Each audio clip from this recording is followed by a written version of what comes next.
हमारे चैनल को सब्सक्राइब करें और बेल आइकन दबाएं। खबर है वाराणसी जिले से, जहां डॉक्टर DR विश्वकर्मा पूर्व DDO सुल्तानपुर सुंदरपुर वाराणसी ने योग पर अपने व्याख्यान में कहा कि महर्षि पतंजलि के अनुसार चित्त वृत्त का निरोध ही योग है। वहीं व्यक्तिगत चेतना का सार्वभौमिक चेतना के साथ एकाकार हो जाना ही योग है। विज्ञान की भाषा में यह आध्यात्मिक अनुशासन एवं अत्यात्म सूक्ष्म विज्ञान पर आधारित ऐसा ज्ञान है जो मन और शरीर के बीच सामंजस्य स्थापित करता है। संस्कृत में योग का मतलब जोड़ने से लिया गया है, परंतु ब्रह्मा संप्रांति के साधकों के लिए योग का अर्थ एकीकरण है। आत्मा का परमात्मा के साथ एकाकार हो जाना। आज सर्वत्र आंतक चिंता, भय चिंता, स्पर्धा व उत्तेजना का वातावरण विद्यमान है। व्यक्ति अत्यंत सुखों का स्वामी होकर भी दुख और तनाव के महासागर में डूबता जा रहा है। इससे छुटकारा दिलाने में योग का महत्व काफ़ी बढ़ गया है। हमारे मन में अनंत शक्तियाँ विद्यमान हैं और इसे योग द्वारा जागृत कर हम असीम आनंद, शक्ति एवं शांति की प्राप्ति कर सकते हैं। आज योग से स्वस्थ समाज की रचना भी संभव है। आइए हम सभी मिलकर जीवन में योग को अपनाएं, स्वयं स्वस्थ रहकर भारत देश को स्वस्थ बनाने का कार्य करें। वैसे तो हमारे आर्ष ऋषियों ने पौराणिक आख्यानों में 600 प्रकार के आसनों का वर्णन किया हुआ है, लेकिन उसमें जो महत्वपूर्ण प्राणायाम है वो उस पे हम सभी अपना ध्यान केंद्रित करेंगे। सबसे पहले भस्त्रिका प्राणायाम, इसमें हम सभी स्वच्छ वातावरण में अपने मैट को बिछा करके और सुखासन में बैठकर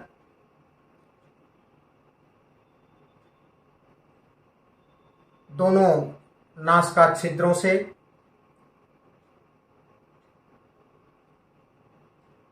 वायु को फेफड़े में हम लोग भरते हैं। आइए देखिए कैसे ये प्राणायाम किया जाता है।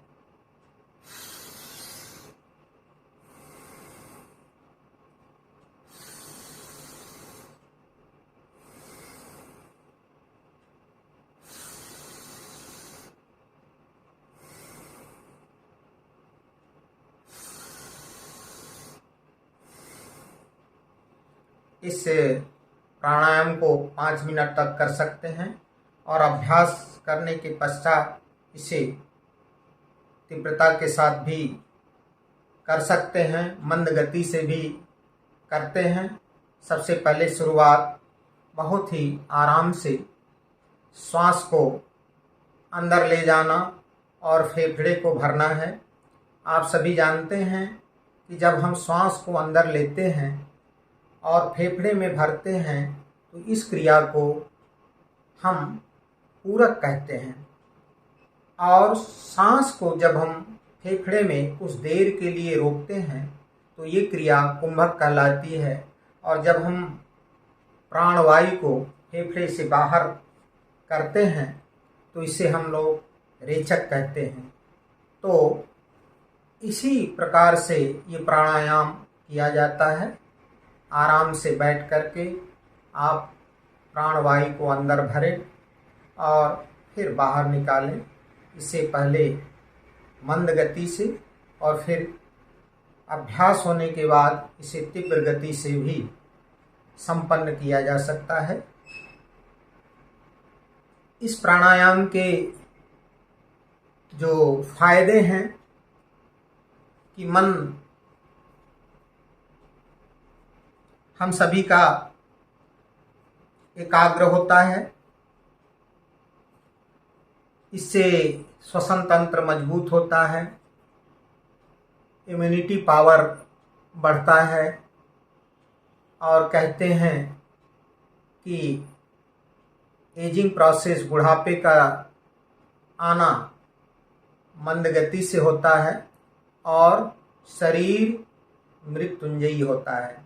तो ये प्राणायाम जो भस्त्रिका प्राणायाम, ये आपके शरीर को एक तरह से रूपांतरित भी कर देता है। अब दूसरा जो प्राणायाम की चर्चा मैं करूंगा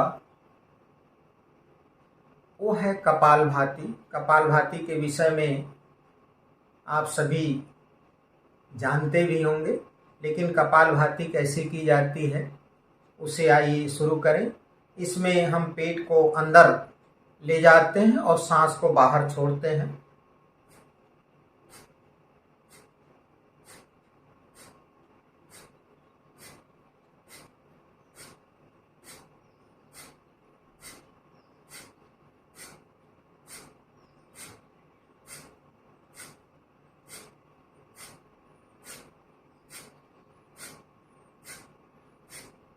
इसे भी शुरुआत में आप 5 मिनट तक कर सकते हैं।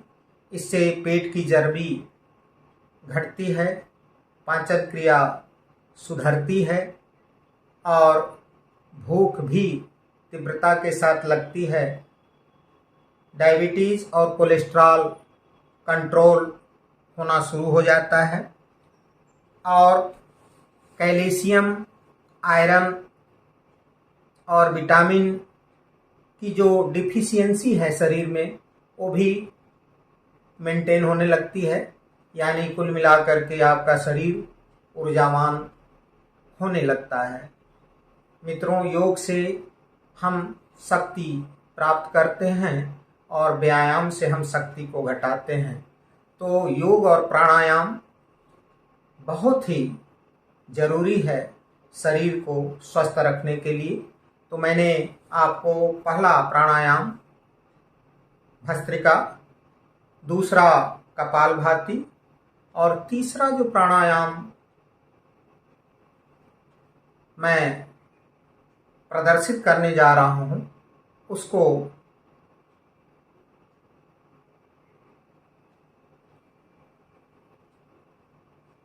अनुलोम विलोम प्राणायाम कहते हैं।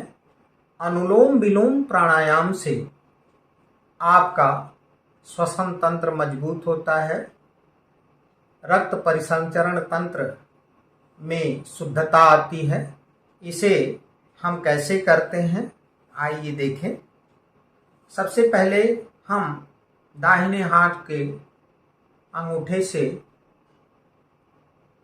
दाहिना नासा छिद्र बंद करते हैं और फिर बाएं से सांस को अंदर भरते हैं।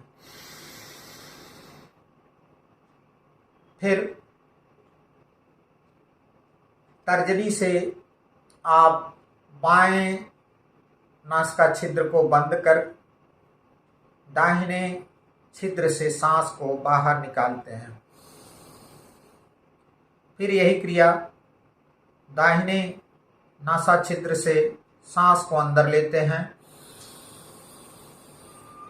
फिर अंगूठे से दाहिने नासा छिद्र को बंद करते हैं और सांस को बाएं से छोड़ते हैं।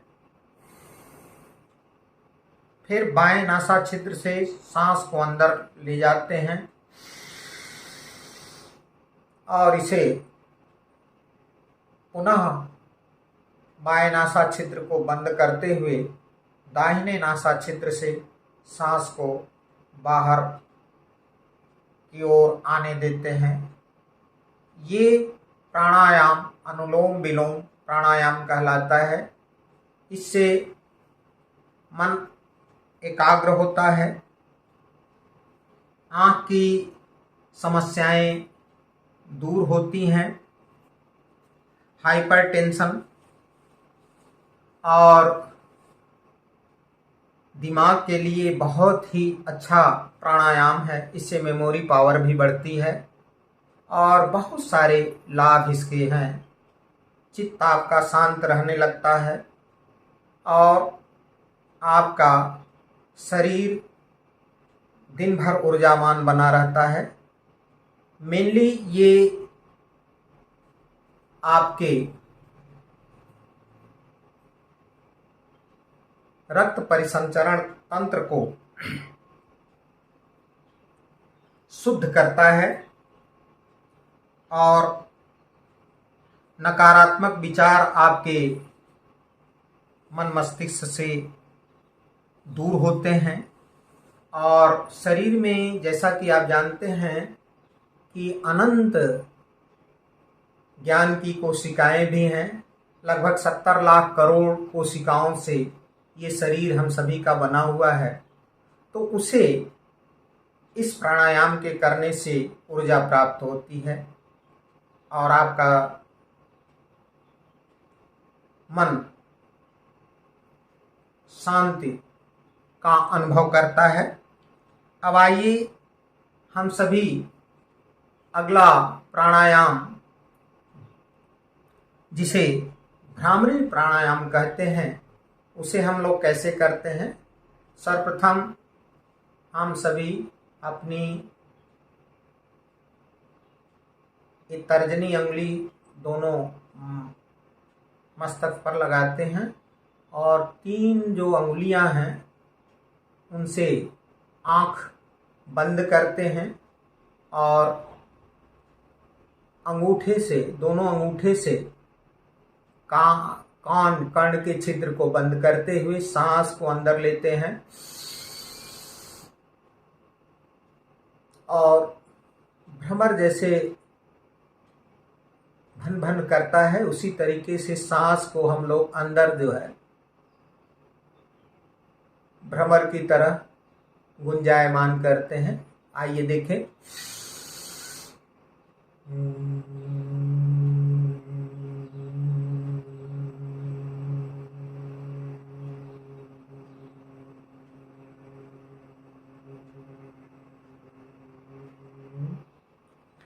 इस भ्रामरी प्राणायाम को आप 5 मिनट से अधिक कर सकते हैं। 10 या 15 मिनट जो भी आपका समय हो उससे कर सकते हैं। इससे मन की एकाग्रता आपकी बढ़ती है। कभी कभी लोगों को अधकपारी, अनिद्रा, बेचैनी जो होती है, इससे इस प्राणायाम के करने से वो दूर होता है। कहते हैं कि इससे अतीन्द्रिय शक्ति भी प्राप्त होती है और मन रिलैक्स होता है। आत्म अनुशासन बढ़ता है। मन के विकार इस प्राणायाम से दूर होते हैं। अब आइए जो एक और प्रमुख प्राणायाम है, जिसको हम लोग उद्गीत कहते हैं। उद्गीत में सबसे पहले हम सुखासन में बैठ करके सांस को अंदर ले जाते हैं और फिर इस मुद्रा में, यानी तर्जनी अंगुली और अंगूठे को एक साथ इस तरह करके पैर के नीचे जो है इस तरह सुखासन में बैठ करके हम लोग श्वसन को पहले अंदर ले जाते हैं और इसके बाद ओम का उच्चारण करते हुए पुनः ओम कहते हुए सांस को बाहर छोड़ते हैं। तो आइए देखें इसे किस प्रकार हम सभी करते हैं।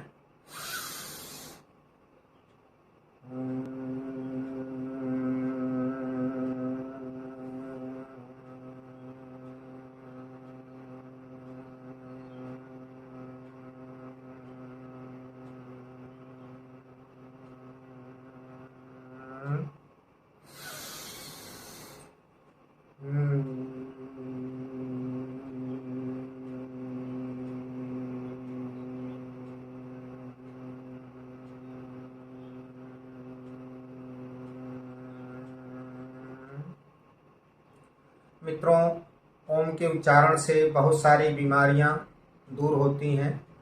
आपकी इम्यून डिजीज भी इससे कंट्रोल में रहती है और आपको एक अप्रतिम शांति का अनुभव होता है। शरीर आपका ऊर्जावान रहता है। आत्मानुशासन धीरे धीरे बढ़ने लगता है। मन बाहरी विषयों से दूर हो करके अंतर्मुखी होने लगता है और ईश्वर का एक तरह से उस परमात्मा सत्ता का आत्मसत्ता में अवतरण शुरू हो जाता है। तो इस उद्गीत प्राणायाम से आप उस वैश्विक जीवनी शक्ति को शरीर में प्राप्त करते हैं। तो इस प्रकार मैं आपको प्रमुख 5 प्राणायामों के विषय में बताया। अब कोरोना काल के दौरान भी हम सभी एक अतिरिक्त उपाय बताते थे कि आप सभी अपने कान की ललरियों को दोनों हाथों से पकड़ लीजिए और इसे एंटी क्लॉकवाइज या क्लॉकवाइज जिस तरीके से आप इसे घुमाना चाहें घुमाएं। ये 2 मिनट का जो ये योग है, इससे आपकी लचका तंत्र जो है एक्टिवेट होती है, गले के इन्फेक्शन इत्यादि दूर होते हैं। और कहते हैं कि उस समय आप जानते ही हैं कि कोरोना काल में गले का इन्फेक्शन हो जाता है। तो इस योगाभ्यास को करने से कोरोना में भी आप सभी को लाभ मिलता है। इसके अलावा आप सभी को एक महत्वपूर्ण जानकारी दे दें कि हम सबों के पैर के नीचे का ये भाग जो है, आप को बता दें कि ये जो भाग है इसको हम सभी बायोलॉजिकल भाषा में यहाँ पे मतलब घुटने के नीचे का ये भाग जो नीचे वाला मांसल भाग है, इसे काफ मसल कहते हैं। ये इसको mini heart of the body भी कहते हैं। तो इसके लिए एक एक्सरसाइज हम लोग कर सकते हैं कि आप दीवार के सहारे खड़े हो जाएं या मित्रों के साथ अगर मॉर्निंग वॉक में पहुंचे हैं तो एक मित्र दूसरे मित्र का हाथ पकड़ करके आप अपने शरीर का भाग इस प्रकार मैं आप सभी को दिखाना चाहूँगा।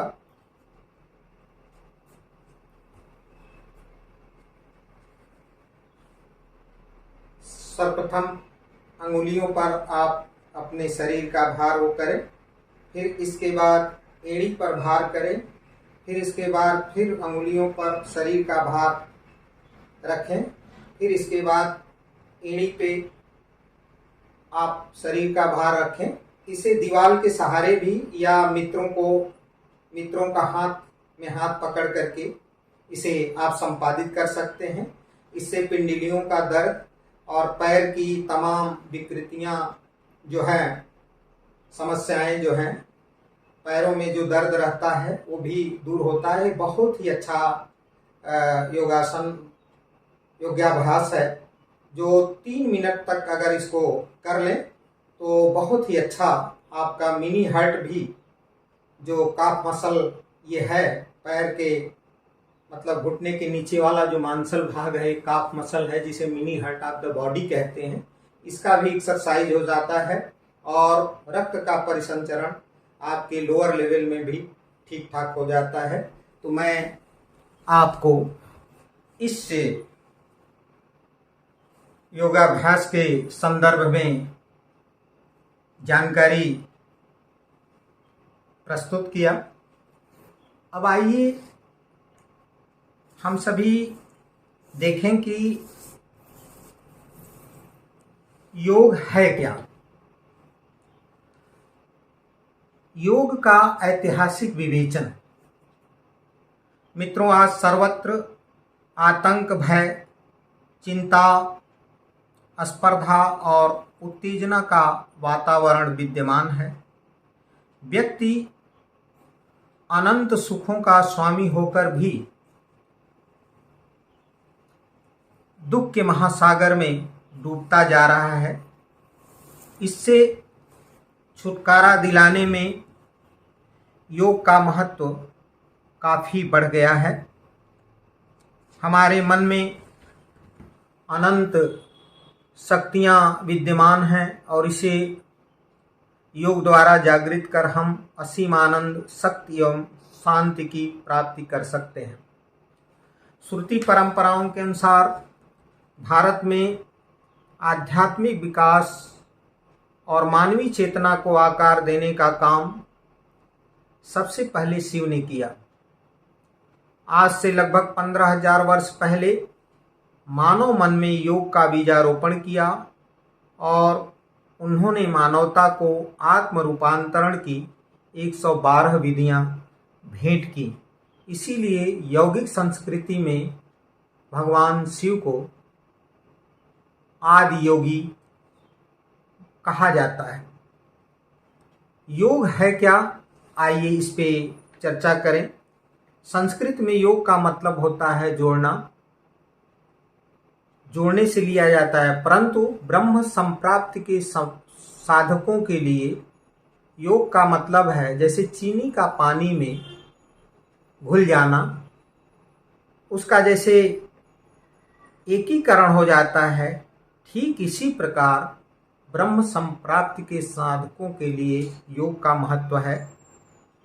आत्मा का परमात्मा के साथ मिलकर एकाकार हो जाना ही योग कहलाता है।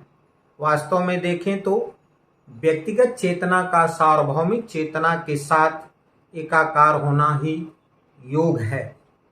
योग की कई परिभाषाएं दी गई हैं।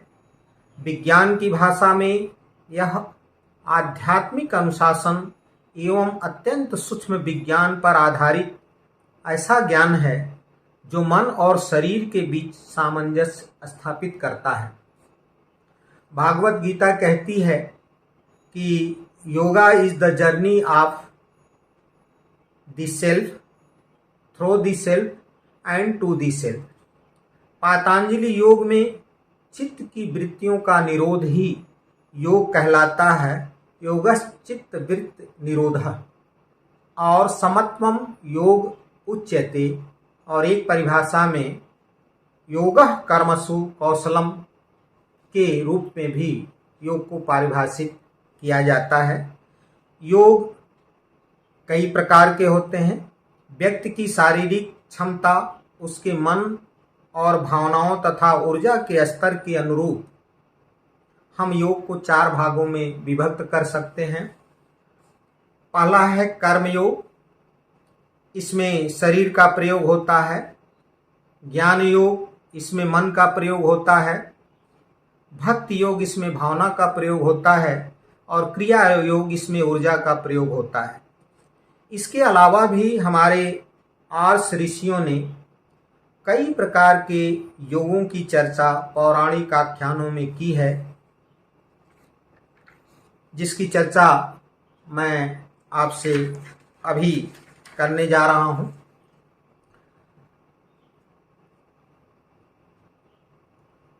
योगों के प्रकार में पातंजलि योग, कुंडलिनी योग, हठ योग, ध्यान योग, मंत्र योग, लय योग, राजयोग, जैन योग, बौद्ध योग इत्यादि योगों की भी चर्चाएं हमारे मनीषियों ने समय समय पर की है।